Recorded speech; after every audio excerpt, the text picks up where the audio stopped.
જો સાચું પાત્ર હોય તો એને રિયાલિટીની ખબર કે પડ્યા વગર રહે જ નહીં એમ.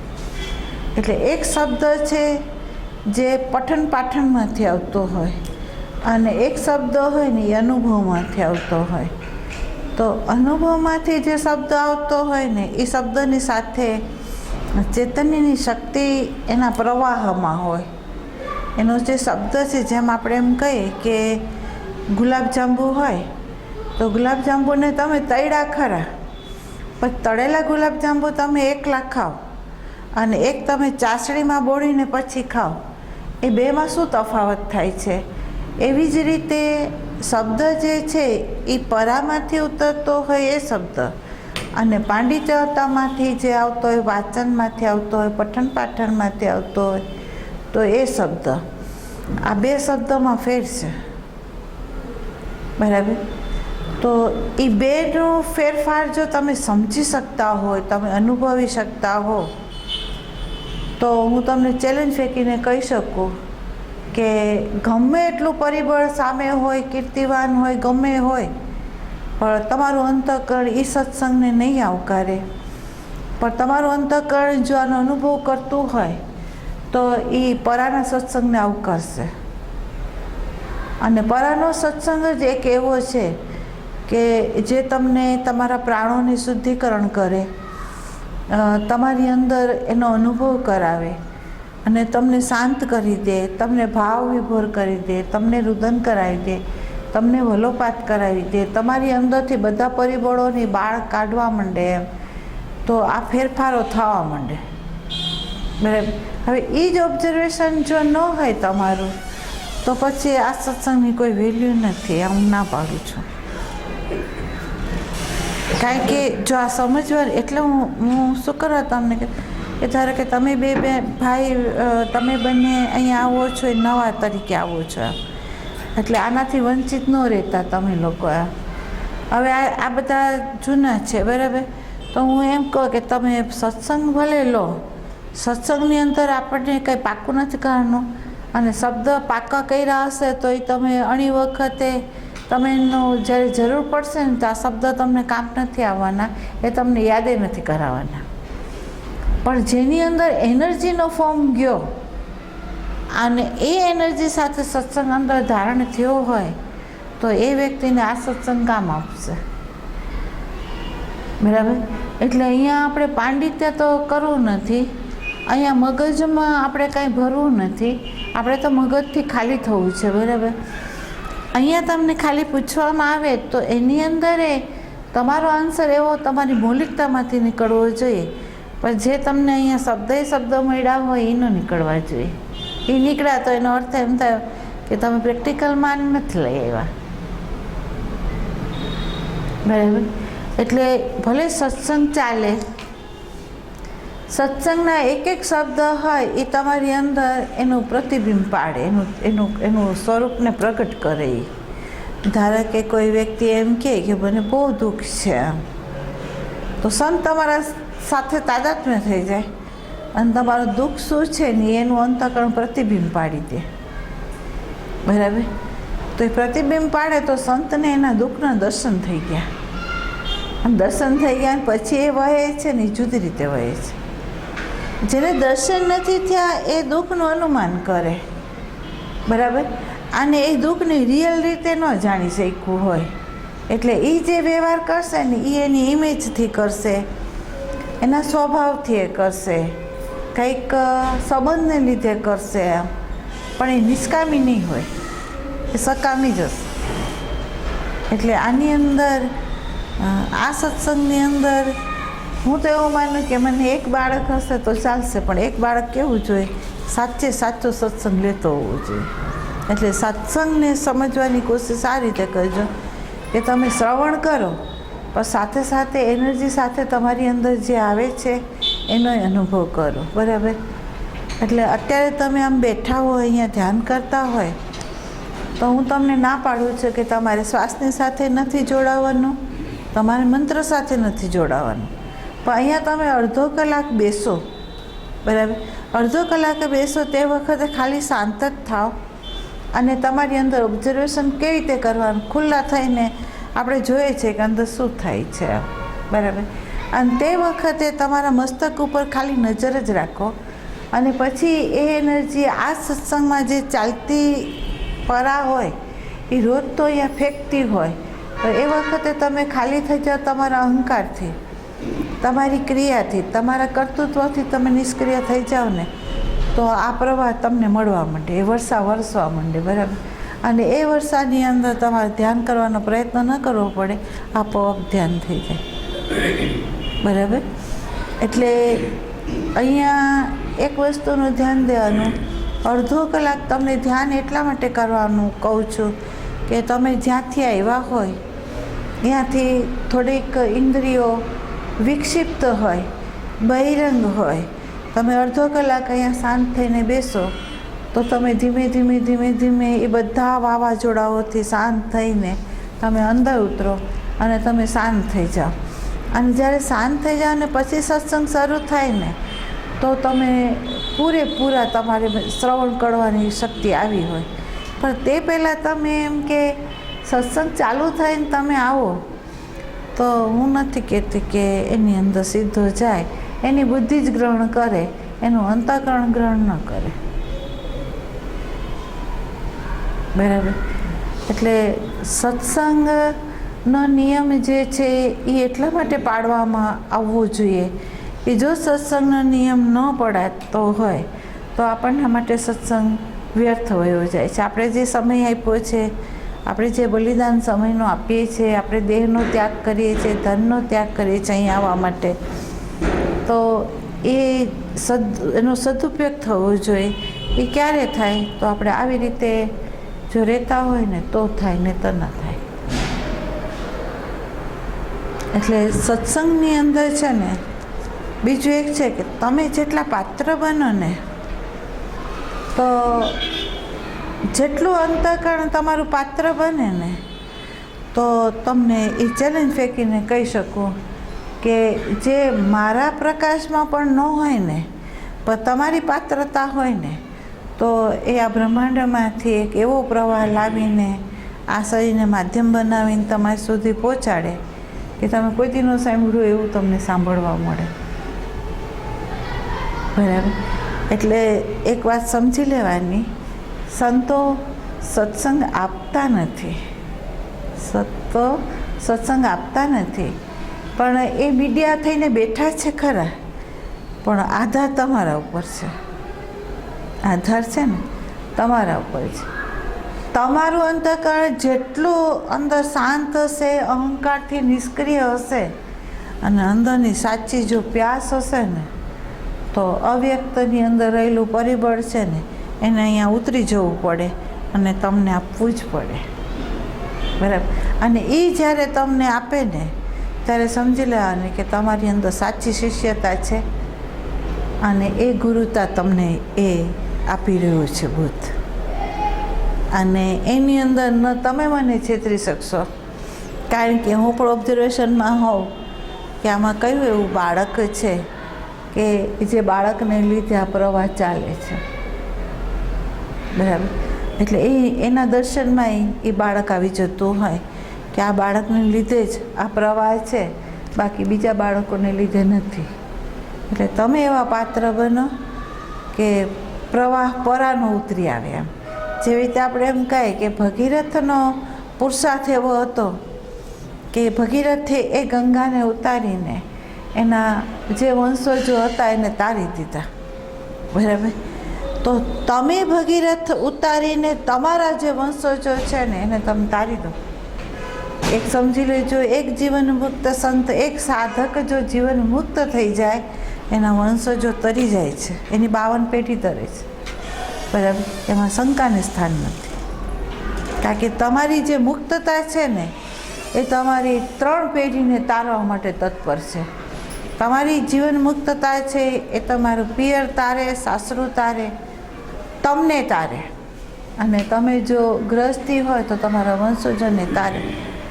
આ ચેલેન્જ છે, બરાબર. એટલે હંમેશા અહીંયા સત્સંગમાં બેસો ને ત્યારે આટલું અવશ્ય કરો કે સત્સંગ શ્રવણ કરો, સાથે સાથે અંદરે ઓબ્ઝર્વેશન કરો કારણ કે એનર્જી સાથે આવતો હોય, પ્રવાહ સાથે આવતો હોય. કોઈ વખત તમને ભાવ વિભોર કરે તો કોઈ વખત તમને શાંત કરી દે, કોઈ વખત તમારી અંદર પ્રકાશ આપી દે, કોઈ વખત તમને તમારી સ્થિતિ આપી દે. એ જુદા જુદા ફોર્મની અંદર તમને પ્રદાન કરે. તમે જ્યાં હો ને ત્યાંથી તમારું ઉત્થાન કરે. ને તો ભલે આ શરીર પ્રવાહ આપતું હોય, પણ જેમ આપણે ન કહીએ કે હરિદ્વારની ગંગા ભલે વહેતી હોય, પણ એના ગંગાના કિનારાવાળા માણસો છે ને એને ગંગા નથી તારી શકી. બરાબર? કારણ કે એને ગંગા પ્રત્યે ભાવ નથી રહ્યો. અને દૂરની વ્યક્તિ હોય ને ગંગા પ્રત્યે જો ભાવ હોય તો ગંગા ત્યાં જઈને એને દર્શન આપી આવે છે. આ હકીકત છે. બરાબર? તો એવા અંદર ઓબ્ઝર્વેશન આ રીતે કરવાનું છે. અંદર ઓબ્ઝર્વેશન તમારા અહંકારના વમોળોનું નથી કરવાનું. અંદર ઓબ્ઝર્વેશન એ કરવાનું છે કે શબ્દ આવી રહ્યા છે, એ એનર્જી સાથે આવે છે, અમારી અંદર જઈ રહ્યા છે, એ અંદર શું કરી રહ્યા છે એનું એક ધ્યાન દો. અંદર શું થઈ રહ્યું છે એનું પણ એક ધ્યાન દો. અને સાથે સાથે શ્રવણ બરાબર કરો. એને પાકું રાખવાની હું ના પાડું છું, મંત્ર કરવાની ના પાડું છું. એનું તમે ઘરે જાઓ ને, ખાલી એક શબ્દ તમે પકડશો ને એટલે અંદર જે ગયું છે ને એ આખું પાછું બહાર આવશે અને તમને યાદી અપાવશે. આજે આ કીધું હતું, આજે આ કીધું હતું, આજે આ કીધું હતું. કારણ કે એ તો જાય તો છે જ, અંદર ટેપ તો થાય જ છે. બરાબર? પણ જ્યારે ચાલતું હોય ત્યારે આપણે જેમ ટેપમાં ડબિંગ કરતા હોય તો તે વખતે કાંઈ આપણે ટેપ ચાલુ ન કરીએ. આપણે ડબિંગ પૂરેપૂરું કરી લઈએ, પછી થઈ જાય એટલે પછી પાછું આપણે સ્ટાર્ટ કરીએ. બરાબર? તો સત્સંગને સ્ટાર્ટ તમારા ઘરે જઈને કરવાનો છે, અહીંયા નહીં. બરાબર? આપણે એક વિષય લીધો તો ડબલ એરો. બરાબર? એની અંદર તમને સમજાયું હતું કે પ્રથમ એરો જો કાચો હોય, એકાગ્રતાનો પાયો જો કાચો હોય તો બીજો એરો આપણી અંદર ક્યારેય ના આવે. બરાબર? બીજો એરો ઊભો આપણે કરવો છે આપણી અંદરથી ઓબ્ઝર્વેશનનો. એ ઓબ્ઝર્વેશનનો એરો ત્યારે જ શરૂ થાય કે આપણો એક પાયો મજબૂત હોય ને તો જ. બરાબર? તમને ખ્યાલ હોય કોઈ પણ બિલ્ડર હોય એનો પાયો કાચો હોય અને એ ચણતર ચણે ને તો હજી તો પૂરું ન ચણે તે પહેલાં દિવાલો ધસી જાય. બરાબર? તો એ બતાવે છે કે એનો પાયો બરાબર નથી કર્યો. એટલે પાયો જોઈએ મજબૂત આપણો. તો અહીંયા એકાગ્રતાનો જે પાયો છે એની અંદર આ 3 પ્રકારના જે સાધનો છે જે ઋષિવરોએ આપણને આપ્યા છે, નિષ્કામ કર્મ, ઉપાસના, શાસ્ત્ર, અધ્યયન, એના માધ્યમ દ્વારા આપણે અંતર્મુખ થશું અને આપણો એક પાયો આપણે મજબૂત કરવા તત્પર થયા છે એકાગ્રતાનું. બરાબર? આ એકાગ્રતા સામાન્ય નથી. આ એકાગ્રતા છે ને એ સામાન્ય નથી. એકાગ્રતા આપણી અંદર એક એવી કુશળતાને પ્રગટ કરે છે કે જેની અંદર તમે બાહ્યગત પણ એકાગ્રતા કેળવો ને તો તમે ધારો કે રિપેરિંગ કરતા હોય તો ભલે, રસોઈ કરતા હોય તો પણ ભલે, જેમાં રસ હોય એમાં તમે એકાગ્રતા લાવી હોય તો એ બધા કાર્યની અંદર તમારી સફળતા તમને જોવા મળે છે. બરાબર? તો અહીંયા તો આપણે પરમાત્માના આડે આવતા અવરોધને હટાવવા છે. તો અહીંયા એકાગ્રતા આપણી અંદર ત્યારે જ આવે કે જેમ બાહ્ય આપણને જે વિષયમાં રસ હોય એમાં આપણે એકાગ્રતા સ્વાભાવિક આવે છે. એનો અર્થ એમ થયો કે આપણી અંદર આ કલા છે, આ સાધન છે, પણ આપણે એ સાધનનો ઉપયોગ ક્યાં કરી રહ્યા છે? તો જેમાં આપણને રસ છે એમાં આપણે કરી રહ્યા છીએ. બરાબર? તમને ખબર હોય કે કોઈને દિવાલની પાછળ કોઈ બોલતું હોય અને એને સાંભળવું હોય તો એ વ્યક્તિ છે એ શું કરે છે? તો બધેથી અવાજને બંધ કરી દે અને એની તરફ સમગ્રતાથી એ ધ્યાન દે. તો દિવાલની પાછળ સાવ ઝીણી ઝીણી વાતો થતી હોય તો એ સાંભળી શકે છે. તો એનો અર્થ એમ થયો કે આપણી અંદર પણ આ એક શક્તિ છે કે જો આપણે એકાગ્રતા થઈ અંદર લઈ આવીએ અને સમગ્રતાથી આપણે એની અંદર જો સ્થિર થઈએ તો અંદરનો જે પરિબળ છે, આપણા અંતઃકરણની અંદર પડેલો ઘોંઘાટ છે, અંદર પડેલા જે દ્રશ્યો છે, અંદર પડેલા જે ભાવો છે એને આપણે અવશ્ય જોઈ શકીએ ને સાંભળી પણ શકીએ, બરાબર. પણ એ ક્યારે કે આપણે સમગ્રતાથી એકની અંદર આપણે સ્થિર થયા હોય તો, બરાબર. ત્યાં સુધી આ ના થાય. બીજું એક છે કે એકાગ્રતા જો ન હોય આપણી અંદર તો થાય શું એમ, તો જેમ પનિહારી છે એ બેડા ઉપર જો એકાગ્રતા ન કેળવે તો એવું થાય કે એની અંદર એકાગ્રતા એની રાખી હોય ત્યાં સુધી બેડું સલામત, પણ અહીંયાથી છોડીને જો બહાર જોડાઈ જાય તો આ પડી જાય છે, બરાબર. એટલે એ એકમાં રાખી શકે, બીજામાં ન રાખી શકે. એ બીજામાં ક્યારે રાખી શકે કે આ એકાગ્રતાની અંદર એની કલા આવી ગઈ હોય, બરાબર, એની સ્થિરતા આવી ગઈ હોય, એની મજબૂતાઈ આવી ગઈ હોય, એની અંદર એ એક રસ થઈ ગયેલી હોય, તો પછી એની અંદર આ કલા છે કે બેડામાં એ સ્થિર રહી શકે અને બારે એ વાતો કરી શકે, ઓબ્ઝર્વેશન કરી શકે, બધું કરી શકે, બરાબર. એટલે અત્યારે તમે જો પ્રેક્ટિકલમાં હોવ તો તમને પોતાને ખબર પડશે કે કાં તો હું અંદર સ્થિર થઈ શકું છું ને અંદર સ્થિર થાઉં છું તો બહારની ખબર નથી રહેતી, બરાબર.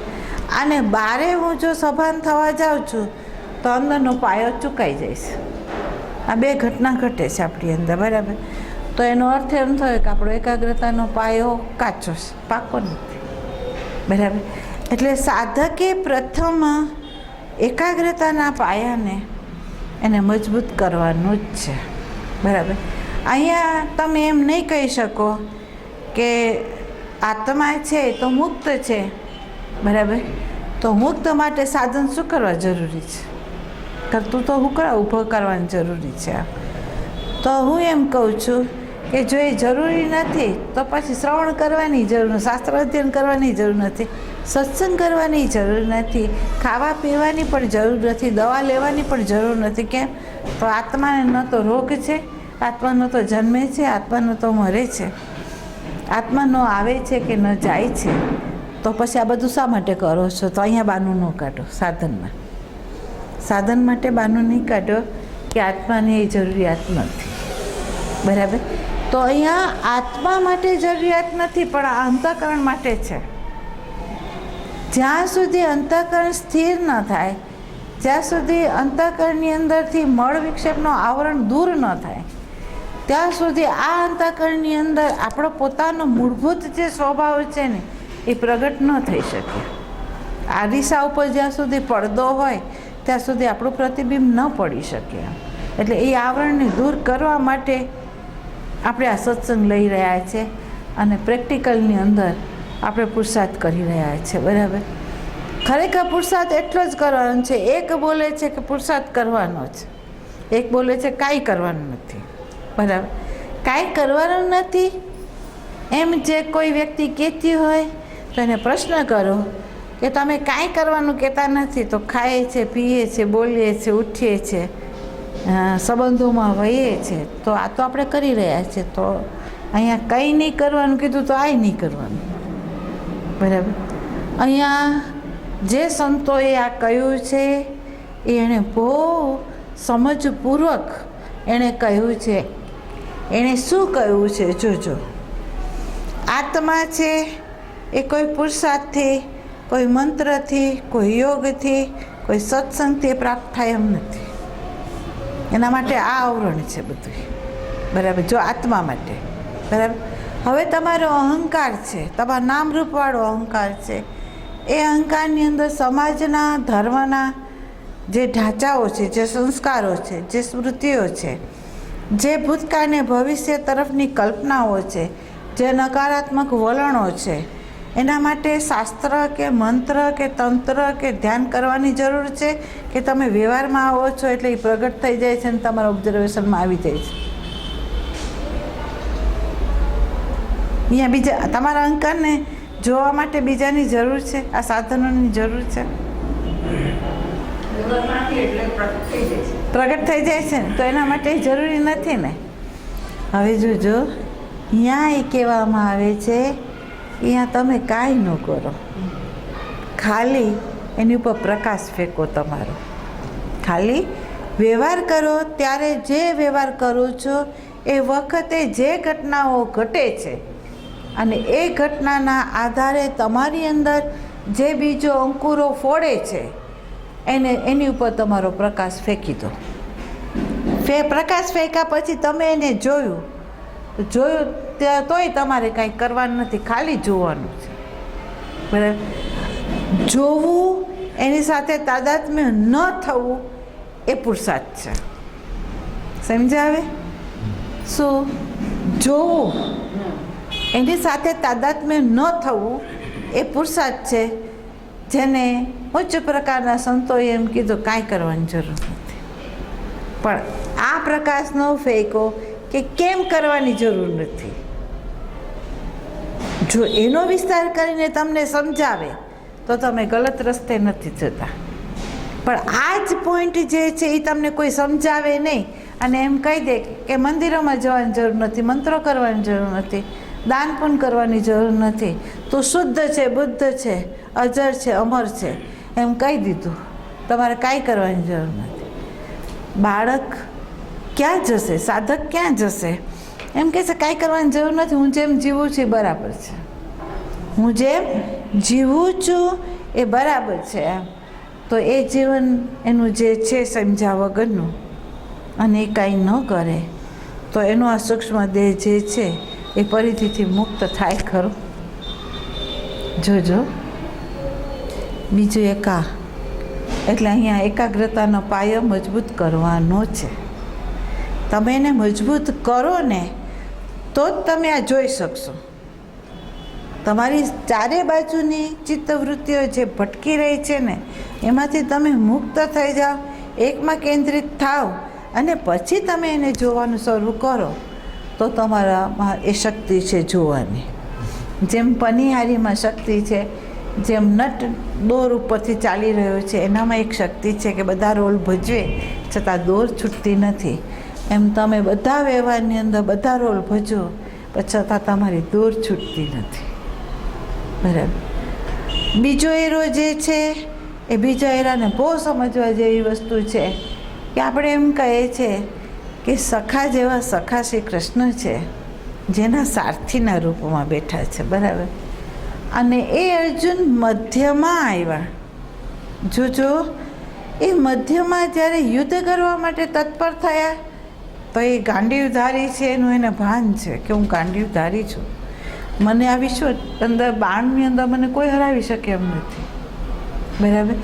જેને ગુરુ કૃપા છે, ગુરુ આશીર્વાદ છે, અને બીજું છે કે જેનો સખા શ્રી કૃષ્ણ છે. બરાબર? એ કેવી રીતે વિચારે કે હું હારીશ? એનો વિચારી શકે. બરાબર? ત્યાં સુધી એની અંદર અભયતા હતી. પણ જ્યારે મધ્યમાં આવ્યા અને એણે જોયું કે સામે એના વડીલોથી માંડીને ગુરુવરો છે અને એને એક જ વિચાર આવ્યો કે એક રાજના માટે હું આ બધાને મારીને બેસવા માગું છું, તો આ બરાબર છે મારો વિચાર? આજે હું યુદ્ધ કરવા તૈયાર થયો છું એ આ વિચાર મારો બરાબર છે? અને એ જ વખતે એ ખરેખર દર્શન નહોતું. જોજો, દર્શન નથી, વિચાર છે. અને વિચાર ક્યારે આવ્યો તો કે સંબંધીઓ સામે આવ્યા ને એને લીધે એને વિચાર આવ્યો અને વિચારની અંદર એને શોક ઉત્પન્ન થયો કે ભાઈ આ હું શું કરી રહ્યો છું? એમ આને મારીને મારી ગાદી ઉપર બેસવું છે, આ લોયર ગાદી પર બેસીને મને શું મળશે? એમ એટલે એના ગાતરા ઢીલા થઈ ગયા અને બેસી ગયા. ગાંડીધારી હતી, વિસ્મૃતિ થઈ ગઈ. જો, બાણાવળી પોતે છે, વિસ્મૃતિ છે. શ્રી કૃષ્ણ સખા છે, વિસ્મૃતિ છે. અને ગુરુનો આશીર્વાદ છે એની વિસ્મૃતિ થઈ ગઈ. કે ફેક્ટ સામે આવ્યું, સાચું સામે આવ્યું. એમ જે બાળકની અંદર એકાગ્રતાનો પાયો જો કાચો હોય, સાચી સમજ અંદરથી દર્શનમાંથી પ્રગટ ન થઈ હોય, એને જે દશા અર્જુનની થઈ આપણી બધાની થાય. વ્યવહારની અંદર આપણી બધાની થાય છે. એમાં તમે કોઈ વ્યક્તિ ના નહીં કહી શકો. તમારે હા જ કહેવી પડશે કે ઘટના ઘટે જ છે. બરાબર? ઘટના ઘટે છે અને આપણી આ દશા થાય છે, આપણને પીડા થાય છે. કેમ? આપણી અંદર મોહ છે, આપણી અંદર શોખ છે. બરાબર? તો એ અર્જુનની થઈ, બરાબર. અને એ દર્શન એને થયું કઈ રીતે? તો સંબંધગત થયું, એટલે હું અર્જુન છું એ રીતે થયું. અહંકારના કેન્દ્રમાંથી દર્શન થયું, અને એ અહંકારના કેન્દ્રમાંથી દર્શન થયું એટલે એના ગાત્રા ઢીલા થઈ ગયા અને નીચે બેસી ગયા, બરાબર. કહેવાય છે કે એ વિષાદ યોગ છે, પણ એક વિષાદ એવો છે કે જેને અહંકારના કેન્દ્રમાંથી જોવાથી ધર્મના વિચારે જે એની દશા લઈ આવી એ આવી છે, બરાબર. સાચો વિષાદ આપણી અંદર ક્યારે પ્રગટ થાય? એ વિષાદ છે પણ અહંકારના કેન્દ્રમાંથી છે, વિષાદ છે જો, પણ વિચાર શું છે કે આ મારા સગા, બરાબર. સગા સંબંધ આવ્યો ક્યારે? અહંકારના કેન્દ્રને લીધે આવ્યો. હું અર્જુન છું, આ મારા વડીલો છે, આ મારા ગુરુઓ છે, દેહ દ્રષ્ટિથી એને આવ્યો, એટલે કેન્દ્ર થયું અહંકાર. અહંકારના કેન્દ્રમાંથી જે વિષાદ આવ્યો એ વિષાદ એકાગ્રતાના પાયામાંથી નથી આવ્યો. એકાગ્રતાનો પાયો ત્યાં છે જ નહીં, અને એ પરિબળે એને હલબલાવી કાઢ્યો છે, બરાબર. 9મા અધ્યાયની અંદર ભગવાને એમ કીધું કે હવે હું તને જે કહીશ ને એ વિજ્ઞાન સાથે કહીશ. કેમ? તો શ્રવણ કરતાં કરતાં કરતાં પ્રથમ ભગવાને એને આત્મ સ્વરૂપ જે છે એનો બોધ કરાવ્યો. સાંખ્યયોગ, બીજો અધ્યાયનો સાંખ્યયોગ છે, એને બોધ કરાવ્યો કે તું આત્મ સ્વરૂપ તારું છે, અણુની અંદર તું વ્યાપીને રહ્યો છે, જે આત્માને શસ્ત્ર વેદી નથી શકતો, અગ્નિ બાળી નથી શકતો, પાણી ભીંજવી નથી શકતો, એવું તારું સ્વરૂપ છે અર્જુન, બરાબર. અને એણે કીધું આવું તારું સ્વરૂપ છે, અને આ જે છે એ પ્રકૃતિનું બનેલું પરિબળ છે. એ બોધ એને આપ્યો, બરાબર. એ બોધની અંદર એને કેટલાય પ્રશ્નો થયા એમ, અને એ પ્રશ્નો એને આવા હતા કે જો આત્મ સ્વરૂપ હોય તો મને પીડા શેને લીધે થાય છે, મારા ગાત્રા શેને લીધે ઢીલા થઈ ગયા છે, જો હું આત્મા જોઉં તો, બરાબર. તો એને બધા પ્રશ્નો જે આપણા ઉઠે છે એ જ પ્રશ્ન એની અંદર જે સાધકોમાં ઉઠે છે એ અર્જુનમાં ઉઠાય છે, બરાબર. ત્યાં સુધી એનો પાયો મજબૂત નહોતો, એ હલબલતો હતો, અને એની અંદર શંકા કુશંકાઓ હતી. ભગવાન શ્રી કૃષ્ણ કહેતા હતા ત્યારે થોડા સ્થિર થઈ શકતા હતા, વળી પાછાઓને વિચારે એટલે પાછું એનું પલ્લું નમી જતું હતું, અને એને લીધે પ્રશ્ન ઉત્તરી ચાલી. પણ 9મા અધ્યાય સુધી જ્યારે આવ્યા ત્યારે થોડા સ્થિર થયા, અર્જુન સ્થિર થયા. એક એરો એની અંદર આવ્યો, શ્રવણ કરવાની શક્તિ એની અંદર આવી, એટલે ભગવાનને થયું કે હવે આ ધારણ કરશે, હું જે ઉપદેશ આપીશ એને ધારણ કરવાની શક્તિ હવે આની અંદર છે, અત્યાર સુધી નથી, બરાબર. તો એ ધારણ કરવાની શક્તિ આવી એકાગ્રતાના પાયાના આધારે, બરાબર. હવે એ ઓબ્ઝર્વેશન કરી શકશે એમ, અને એ ઓબ્ઝર્વેશન કરતી વખતે એની અંદર જ્યારે પીડા ઊભી થઈને, એ પીડા સાચી છે. કઈ પીડા છે? જ્યારે તમે તમારો એક એકાગ્રતાનો પાયો જો મજબૂત કર્યો હોય અને પછી તમે અંદર ઓબ્ઝર્વેશન કરો, ત્યારે તમને ખ્યાલ આવે છે કે મૂળમાં હું છું, મૂળની અંદર મારો આ અહંકાર છે, બરાબર.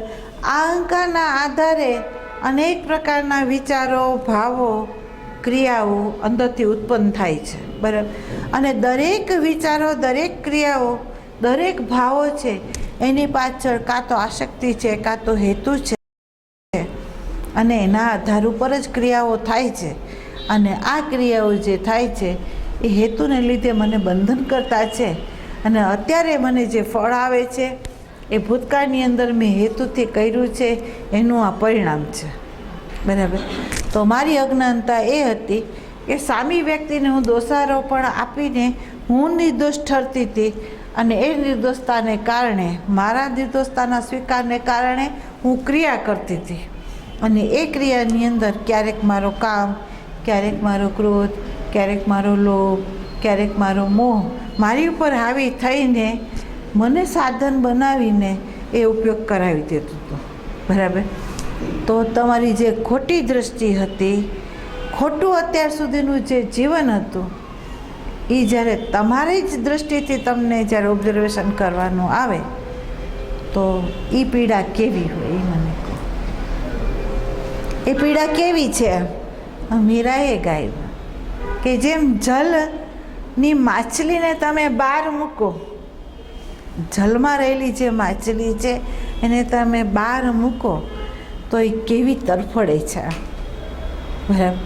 એમાં આનો તરફડાટ વધી જાય છે અને ધુઆં અંદર ઉઠી જાય છે અને એક ક્ષણ પણ એમાં રહી નથી શકતી, શ્વાસ લઈ નથી શકતી, એને ક્યાંય ગમતું નથી. અંદર એ ધુઆં એને મૂંઝવી રહ્યો છે અને એવો મૂંઝવી રહ્યો છે કે ન તો આમ રસ્તો થાય છે ન તો આમ, ન તો એ વહેવાની પાત્ર બને છે અને ન તો એની અંદર આવરણ હેઠું છે કે જેથી પરમાત્માનો એની અંદર આનંદ પ્રગટ થયો હોય. આવો મીડિયામાં રહેલો જે સાધક છે એની અંદર જે વિષાદ છે ને એ સાચો છે.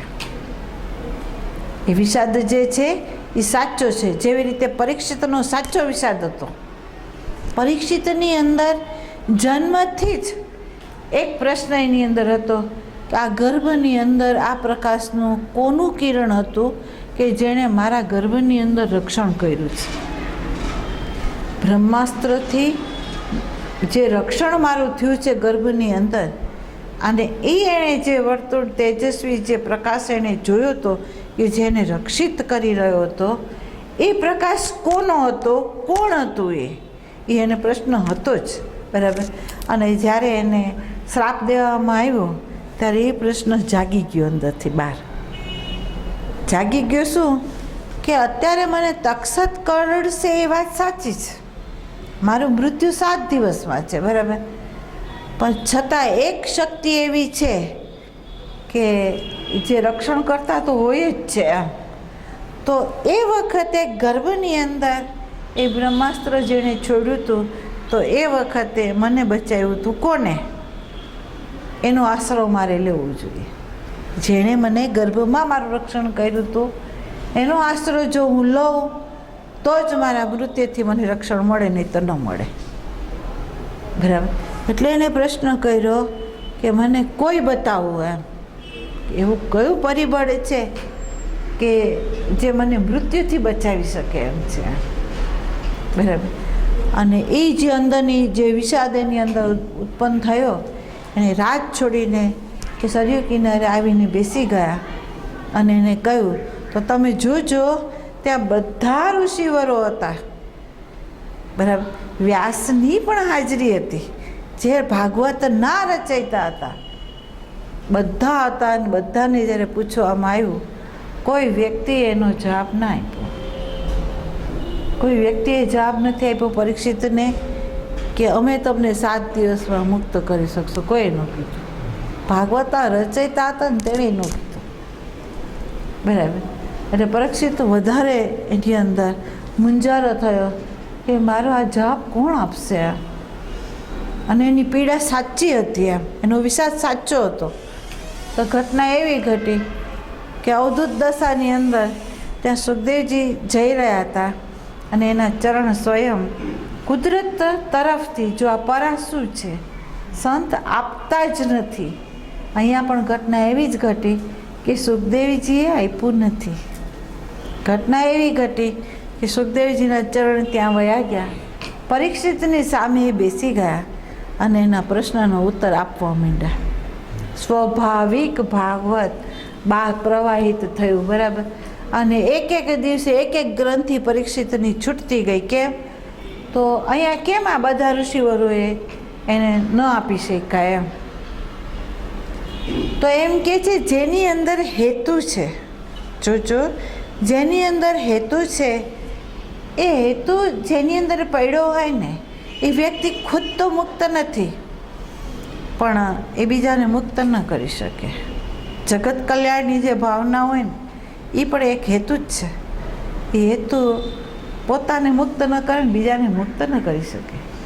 પરા કોઈ હેતુ એથી નથી. જો પરા કોઈ હેતુ એથી નથી. પરા મુમુક્ષુ માટે છે અને મુક્ષુ માટે એ ઉતરે છે, બરાબર. અહીંયા એમ કહે છે કે પરીક્ષિત એવો પાત્ર હતો, સાચો મુમુક્ષુ હતો, અને એની સામે સુખદેવજી આવી ગયા અને એણે આપ્યું એમ. ભાગવત ક્યાંથી આવી એમ? તો કે બ્રહ્માએ નારદને કીધી, નારાયણે બ્રહ્માને કીધી, નારદે વ્યાસને કીધી અને વ્યાસે સુખદેવજીને કીધી. બરાબર. તો ન બ્રહ્મા મુક્ત કહેવાય. કેમ? તો બ્રહ્માએ નારાયણ આગળથી જે ભાગવત લીધી એ ભાગવતની અંદર એનો હેતુ હતો કે આ જ્ઞાન લઈને મારે સૃષ્ટિનું સર્જન કરવું છે.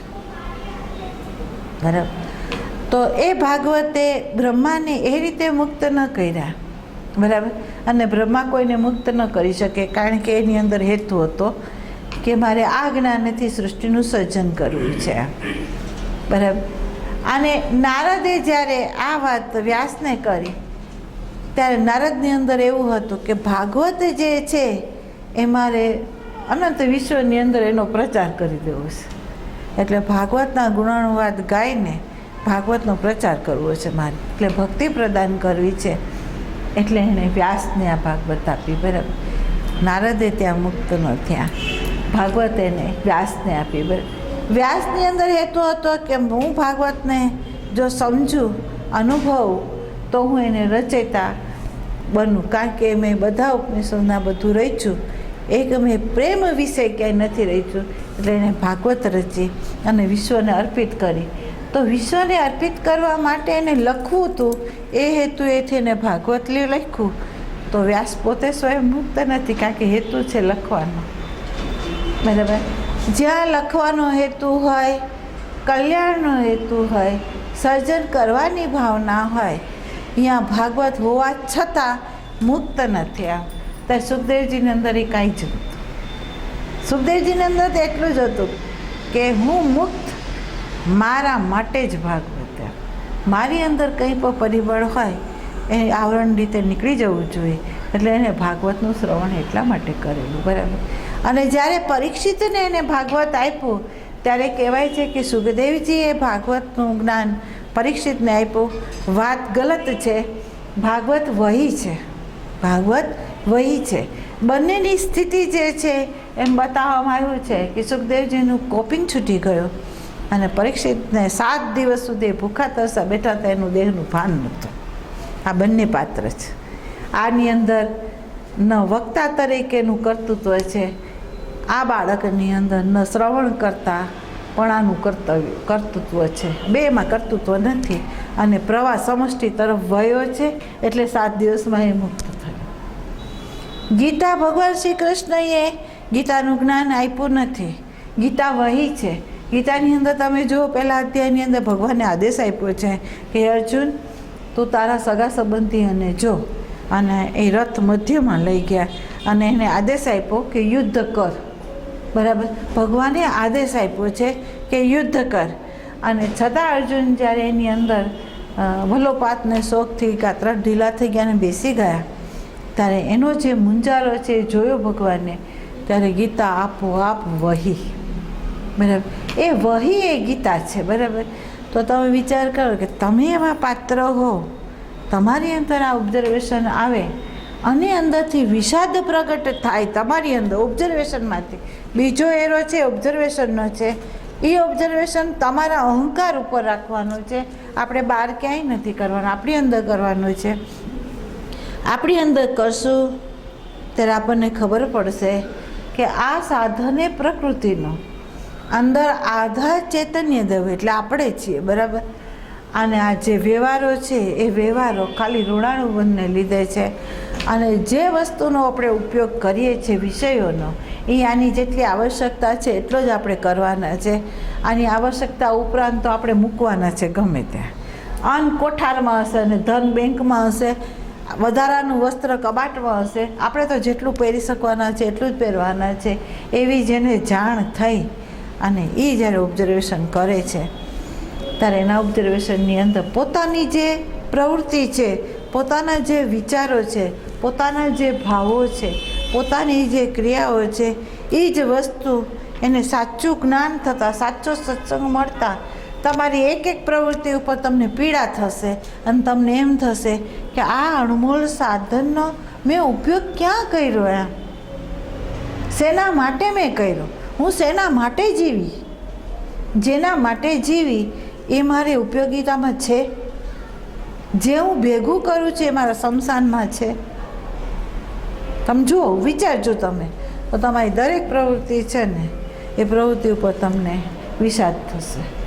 તમારી એક એક ક્રિયાઓ ઉપર તમને પીડા આપશે કે હું આટલું મારા પોતાના નિજી સ્વરૂપમાં નથી રહી શકતો, હું આટલું એને જોવામાં અસંગ નથી થઈ શકતો, મારી આટલી બધી પ્રચંડ શક્તિ હોવા છતાં આ પ્રકૃતિ છે એ મને ખેંચી જાય છે, તો હું કેવો લાચાર છું. સર્વશક્તિમાન હોવા છતાં હું દાસ બનીને ફરી રહ્યો છું, એમ અલ્પ બનીને, લઘુતા બનીને, ભિખારી બનીને હું ફરી રહ્યો છું. આ બીજો એરો તમારી અંદર જ્યારે પ્રગટ થાય ને ત્યારે તમે સમજો કે તમારો સાચો વિષાદ તમારા અંતઃકરણની અંદર પ્રગટ થશે, તે પહેલાં નહીં થાય. ધારો કે કોઈ પ્રસંગો ઘડાય અને એ તમને તમારા અહંકારના કેન્દ્રમાંથી પીડા કરે અને તમારી અંદર પરમાત્માને પ્રાપ્ત કરવાનો વલોપાત થાય ને, તો એ સાચો વિષાદ નથી, ઊભો કરાયેલો છે, અહંકારના કેન્દ્રમાંથી ઊભો કરાયેલો છે અને એ કામ નથી આપતો, એ આવરણ ભંગ નથી કરી શકતો. આવરણ ભંગ કોણ કરી શકે છે?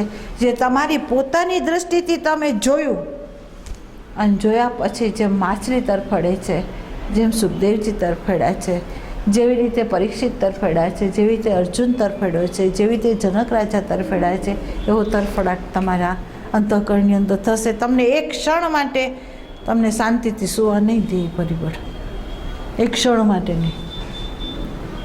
તમે એક ક્ષણને કેમાંક વાપરશો ને તોય તમને પીડા થશે કે મારી એક ક્ષણ મેં આના માટે આપી દીધી, આના માટે ન આપીએ. જો તમને પ્રેમ હશે તો તમે બધી વસ્તુને ગૌણ કરી નાખશો અને પરમાત્માને જ મુખ્ય રાખશો.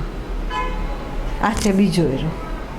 બીજા એરાની અંદર તાકાત છે કે વિષાદને પ્રગટ કરે. બીજા એરાની અંદર સાચું દર્શન છે કે જે એનું મનન કરી શકે. જેમ આપણે એમ કહીએ કે બુદ્ધને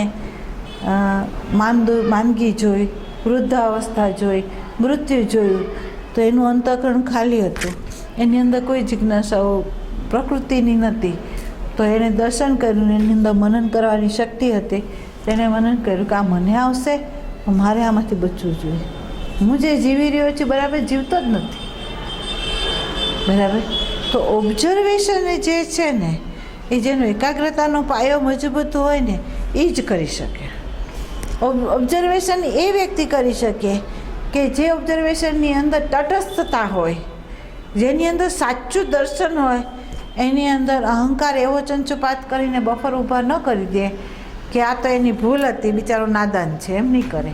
એ એમ કે છે આ રિયલ છે, આ જે છે રિયલ છે. બાળક ધારો કે તમારી સામે ગમે તે રીતે વર્તે અને તમે જોયું એને, તમારા અંતઃકરણની અંદર એ પીડા પણ થઈ અને એ પીડાને તમે બફર કરીને એમ કહી દો કે બાળક નાદાન છે, એને ખબર નથી એટલે આ રીતે વર્તો, તો એ તમે જેવું બફર ઊભું કર્યું ને તો પ્રકૃતિની રિયાલિટી છે ને એનાથી તમે વંચિત થઈ ગયા. પણ તમે અહીંયા રિયાલિટી લાવો, આ રિયલ છે. શું? ચાહે ઉદરમાંથી બાળક પેદા થયો હોય તો પણ ભલે. પ્રકૃતિ કેવી છે? અનુકૂળતા પ્રતિકૂળતામાં જીવવાવાળી છે, બરાબર. અને અનુકૂળતા પ્રકૃતિની અંદર સુખ દુઃખ નહીં માનીને બેસનારી છે. અને આવું જે આ પ્રકૃતિનું જ સામ્રાજ્ય હોય ત્યાં તમે અપેક્ષા કેવી રીતે રાખી શકો કે આ પ્રેમ આપે, આ શાંતિ આપે, આ આનંદ આપે, આ આપણને સમજે? કેવી રીતે અપેક્ષા તમે રાખી શકો? બરાબર. તો એ ઓબ્ઝર્વેશન તમારું ક્યારે થાય?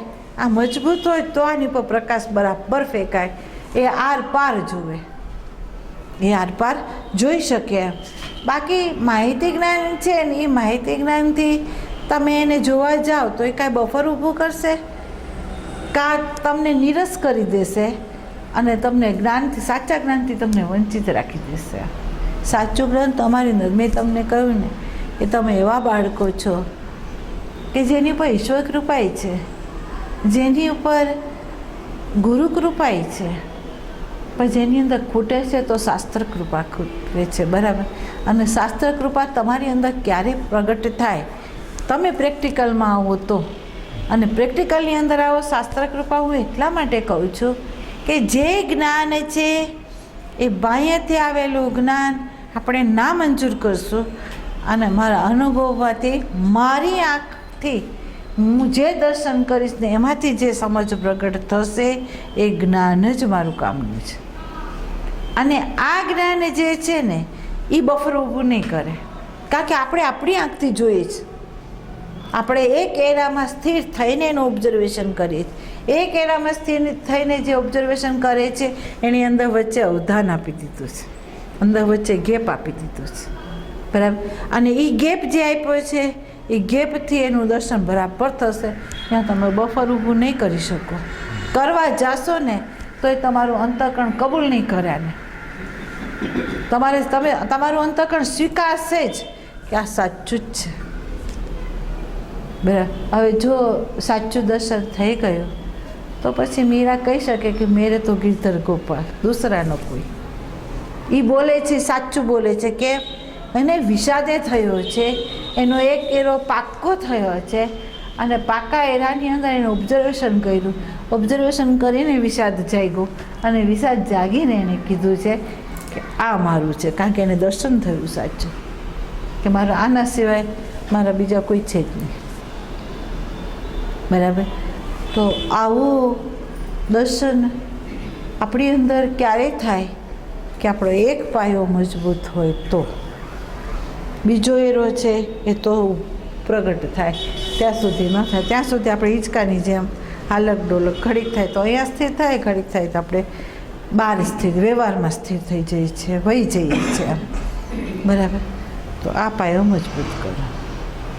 અને આ પાયાની અંદર સમગ્રતાથી, જેમ આપણે કહ્યું ને કે બાહ્ય જેમાં આપણને રસ હોય અને આપણે કેમ સમગ્રતાથી એની અંદર સ્થિર થઈ જાય છે, એમ અંદર તમને જો રસ હશે તો તમે આપોઆપ એમાં સ્થિર થશો. એટલે અહીંયા કહે છે કે આની જે શરૂઆત છે ને, આનો જે આરંભ છે ને એ પ્રેમથી છે. પ્રેમ જેની અંદર ન હોય એ આની અંદર અધ્યાત્મમાં આરંભ ન કરી શકે. બીજું એક છે, આ જેનું ચાલતું હોય અને હૃદય જેનું ચાલતું ન હોય તો એ પણ આની અંદર પ્રવેશ ન કરી શકે. હૃદયગામી છે એ આની અંદર પ્રવેશ કરી શકે, ભાવગામી છે એ આની અંદર પ્રવેશ કરી શકે, જેને પોતાના પ્રત્યે પ્રેમ છે એ આની અંદર પ્રવેશ કરી શકે, બરાબર. તો ભાવ, શુદ્ધ ભાવ એ આપણી અંદર ત્યારે જ પ્રગટ થાય કે ધારો કે તમે નિષ્કામ કર્મ લો તોય ભલે, તમે ઉપાસના લો તો પણ ભલે, તમે શાસ્ત્રનું અધ્યયન કરો તો પણ ભલે. આ ત્રણ માર્ગની અંદર આપણી અંદર શરૂઆતની અંદર તો ભાવ નથી હોતો. આપણને બધાને ખબર છે કે અંદર સ્વાર્થ આવે છે, ધૃણા થાય છે, ક્રોધ આવે છે, નીરસ થઈ જઈએ છે, આપણે હારી જઈએ છીએ, બધુંય થાય છે, કારણ કે આપણી અંદર હેતુ છે એટલે. પણ જો કોઈ વ્યક્તિ આ હેતુ સામે જોતાં જોતાં એ ત્રણેય માર્ગમાંથી ગમે તે એક માર્ગ અપનાવીને જો હાલે તો પ્રથમ જે છે ને એનો હેતુ ઉપર ચોકડી લાગે, અને જેના હેતુ પર ચોકડી લાગીને એની ભાવની વિકૃતિ જાય ને જાય જ. કારણ કે હેતુ જ શુદ્ધ ભાવને આપણી અંદર પ્રગટ નથી થવા દેતો, બરાબર. એટલે હેતુનો ત્યાગ કેવી રીતે થાય તો કે દેહથી તમે જ્યાં વ્યવહાર કરો એ વ્યવહારની અંદર સંબંધમાં કોઈ પણ XYZ હોય એમાં તમે અપેક્ષા ન રાખો કે આમાંથી મને કંઈક મળશે.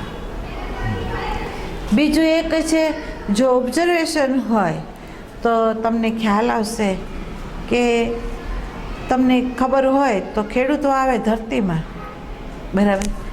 અને ધરતી એને પૈસા નથી આપતી. જો ખેડૂત વાવે છે અન્ન ધરતીમાં અને પૈસા મળે છે એને વેપારીની આગળથી, બરાબર. એમ તમે જે સંબંધમાં હો, જ્યાં હો, ત્યાં તમે જે કઈ રીતે તમે ક્રિયા કરો છો, ધારો કે આપણે ઘરમાં છીએ તો ઘરમાં ઘરની વ્યક્તિઓ માટે આપણે જે ભાવથી આપણે પ્રવૃત્તિઓ કરીએ છીએ, એમ તમારી અપેક્ષા એની અંદર જ રહે છે. શું રહે છે કે હું મારા પતિ માટે આટલું બધું કરું છું અથવા પત્ની માટે આટલું બધું કરું છું, એ લોકો મને, મારી અપેક્ષા છે કે એ લોકો મને પ્રેમ આપે, મને ભાવ આપે, મારું રક્ષણ કરે, મારી સેવા કરે, મને અનુકૂળ રહે, એવો ભાવ આપણે રાખીએ છીએ, બરાબર. તો એમાંથી નહીં મળે, ભગવાન ના પાડે જ્યાં તમે કરો છો ત્યાંથી હું તમને કાંઈ નથી આપતો, પણ જ્યાં તમે નથી કરતા ને ત્યાંથી હું તમને આપું છું. હવે જો તમારે ઓબ્ઝર્વેશન જો આ વસ્તુનું કરવું હોય તો તમે ઓબ્ઝર્વેશન 15 દિવસ કરો, અને જો એમાં તમે સક્સેસ ન થાવ અથવા તમે સક્સેસ થાવ તો અહીં આવીને મને કહેજો. ઘરની વ્યક્તિ માટે 5 રૂપિયા તમે વાપરો, ઘરની વ્યક્તિ માટે, અને તમે એમ કહો કે બધાની અંદર પરમાત્મા તો રમી રહ્યો છે, બરાબર, અત્યારે મારી નજીક જે છે એને હું આ વાપરું છું, બરાબર, એના માટે આ કરું છું, અને તમે કર્યું.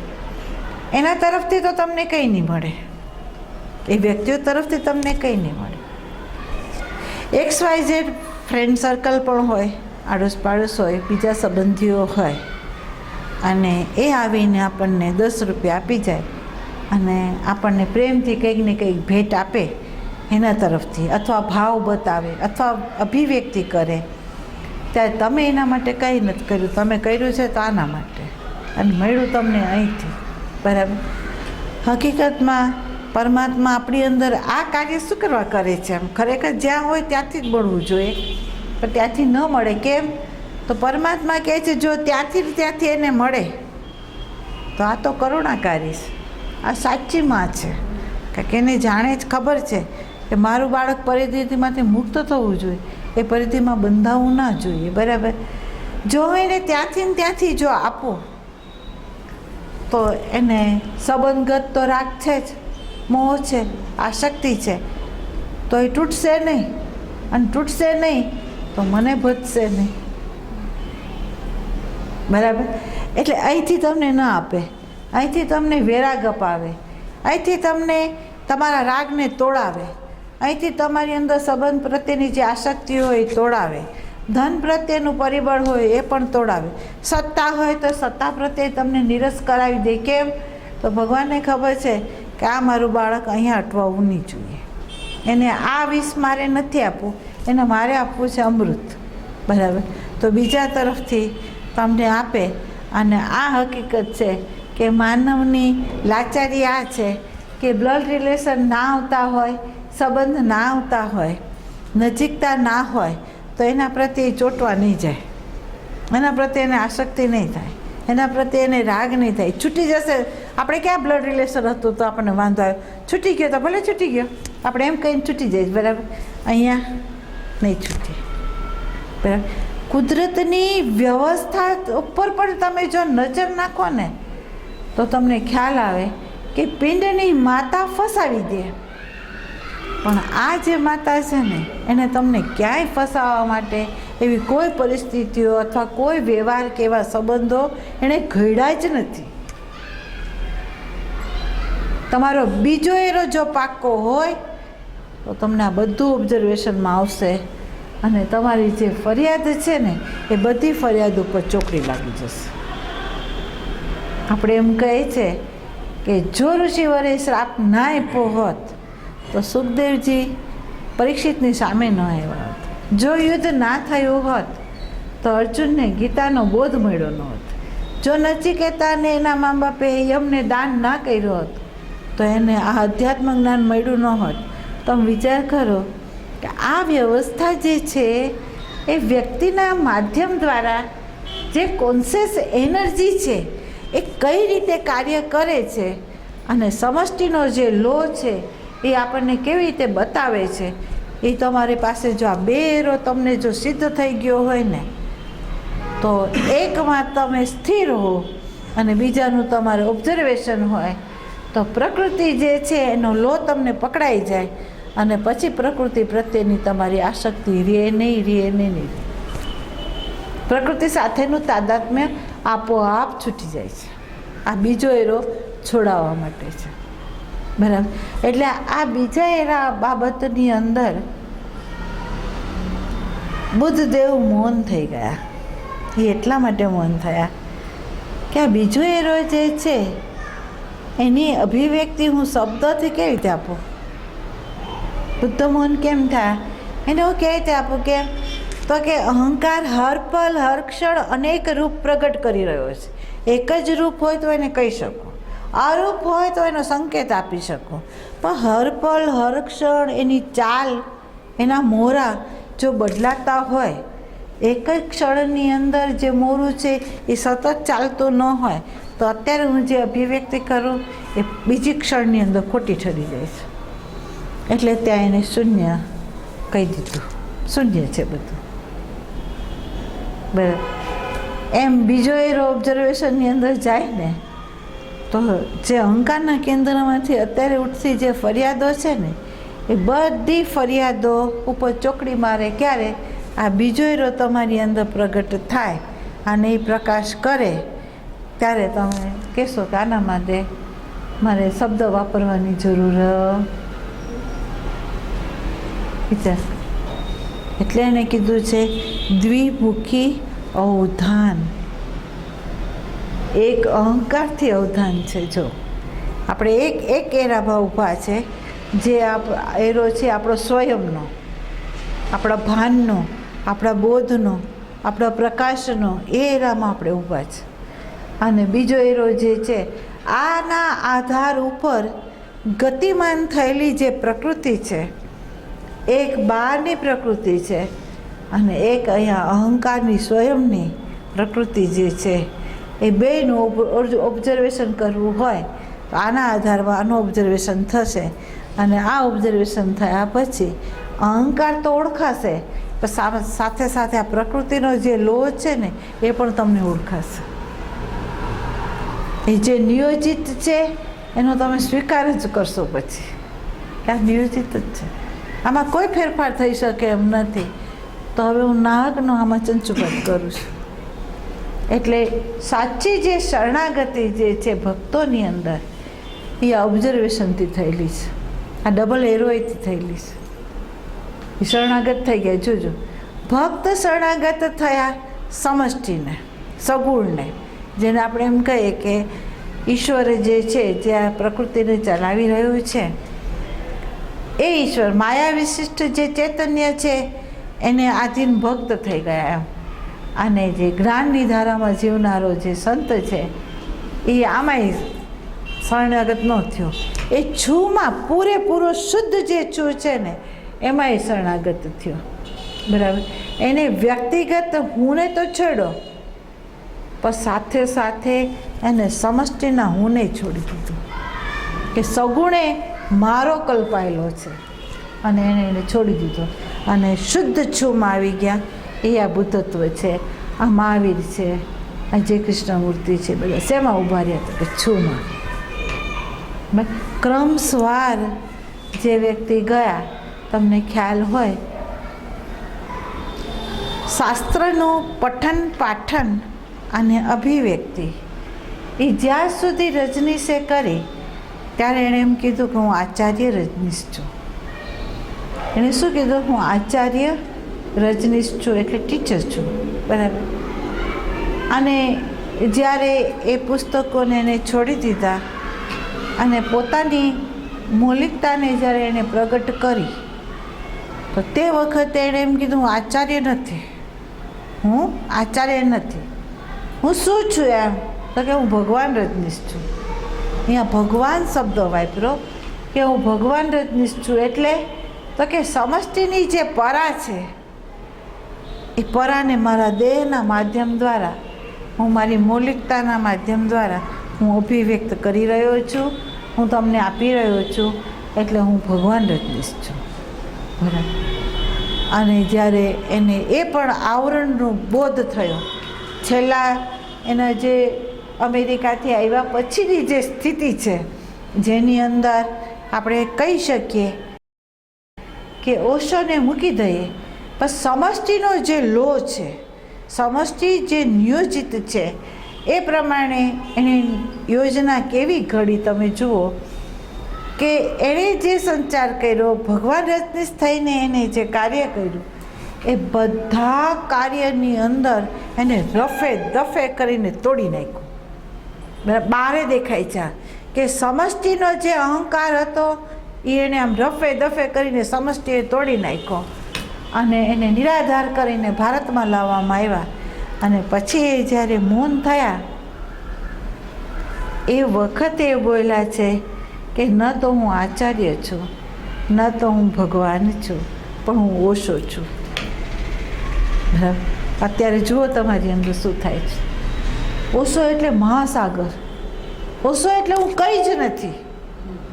ઓશો એટલે હું કંઈ જ નથી. નથી હું આચાર્ય, નથી હું ભગવાન, પણ હું શું છું?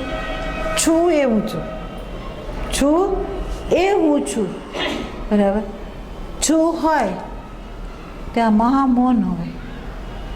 બરાબર. અહીંયા અભિવ્યક્તિ ના થાય. તો આ ત્રણ જે વિશેષણ આપવામાં આવ્યા એને સમજવાનો જો પ્રયત્ન કોઈ વ્યક્તિ કરે અને એને સમજે તો એને ખબર પડે કે આમથી આમ, આમથી આમ, અને છેલ્લે શું ઘટના ઘટે એમ. તો જે વ્યક્તિ બહાર સ્થિર થઈ છે અહીંયા સમષ્ટિ તોડફોડ કરીને એને સાચા નિવારણ પદની અંદર એને જવા દે, અને જે અંદર સ્થિર થઈ જાય ભક્ત છે એ બહારથી અંદર સ્થિર થાય તો અંદર એ અહંકારના તોડફોડ કરીને એનું વિશેષ જે રૂપ છે એને તોડી નાખે અને એને છૂમાં સ્થિર કરી દે. એક અંદર મૌન થઈ જાય, એક બહાર મૌન થઈ જાય. અને એ સ્થિતિ છે ને એ આ દ્વિમુખી અવધાન હોય ને એની અંદર જ આવી શકે. દ્વિમુખી અવધાન જેની અંદર ન હોય એ આ સ્થિતિએ ન પહોંચી શકે. બરાબર. આપણું વ્યક્તિત્વને ઉગાડવું હોય તો દ્વિમુખી અવધાન આપણી અંદર આવશે અને આપણે આપણા વાસનાના બીજોને પરિપૂર્ણ રીતે મુક્ત કરશું તો સમષ્ટિની સાથે આપણે જોડાશું. જેને કહે છે ને કે જે ચિત્ત છે અચિત્ત થઈ ગયું એમ. વ્યક્તિગત જે ચિત્ત હતું એ હવે સમષ્ટિગત ચિત્ત થઈ ગયું. અને જેનું સમષ્ટિગત ચિત્ત થયું ત્યાં હજી જગતનો પ્રતિબિંબ પડે છે. ત્યાં હજી કેનું પ્રતિબિંબ પડે છે? તો કે જગતનું પ્રતિબિંબ પડે છે. પણ હવે વ્યક્તિ એ જગતના પ્રતિબિંબથી ઉપર ઉઠી ગયું તો એને બાદ કરી નાખ્યું તો હવે કોઈ પ્રતિબિંબ જ નથી. ત્યાં શબ્દ નથી, ત્યાં શબ્દાતીત છે, ત્યાં ગુણાતીત છે, ભાવાતીત છે. વ્યક્તિગત સમષ્ટિગત જ્યારે આ સ્થિતિઓ સર્જાય અને એ જે વ્યક્તિ છે એને આપણે એમ કહી શકીએ કે આ કેવલ્ય નિર્વાણને પામે, બીજો ન પામે. અહીંથી શરૂ કરો ડબલ એરો. હવે આમાં ન સમજાણું હોય તો કહો.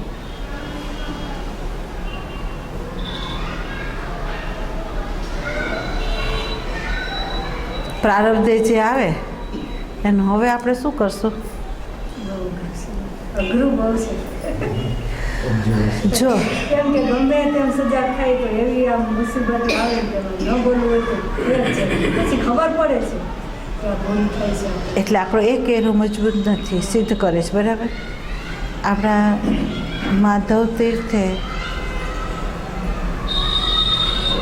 એણે એક વાત બહુ સરસ કરી કે ધ્રુવ ભગવાનના ખોળામાં હોવા છતાં ભગવાન પોતાની જીભથી એને ચાટે છે.